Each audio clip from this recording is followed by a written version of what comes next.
PLC on the countdown net. Falcon 1 is airborne at this time. In the early days, it was very clear. It was like a David and Goliath story. You know, no privately developed launch vehicle company had ever achieved Earth orbit. Everybody tried and failed. I started within the first year of the program, and we were designing and building Falcon 1. The rocket was out on Omelek. It was so cool to go to this secluded place for work.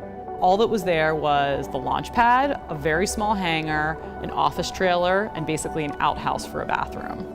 We would sleep under the stars sometimes, have a horrific sunburn sometimes. It was like Omelek Survivor, we called it, and we were right there next to the rocket and the launch pad.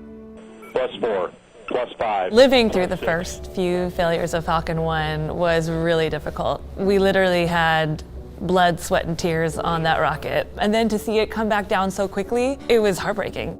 Flight 2 was disappointing because we made it almost all the way to orbit. We basically started spinning out of control once the vehicle was in space. But then Flight 3 was just so sad. To basically go through stage separation and then have the stages come back and recontact, that one hurt the most. We were essentially out of money at that time. We had had the 3 failures, but luckily we had another kind of spare vehicle ready to go. We pushed super hard to get that vehicle ready. We rented a C-17 to fly the first stage and second stage over to Kwajalein instead of taking the 3 weeks on the barge. When we were landing, we heard a loud pop. We looked back and saw that the first stage tanks had sunken in.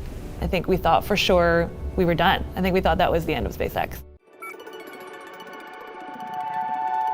We still felt like the underdogs. We still had everything to prove. So it was just like, nope, we're gonna fix it and we're gonna make this happen. 3 weeks later, I think we had the first successful flight of Falcon 1.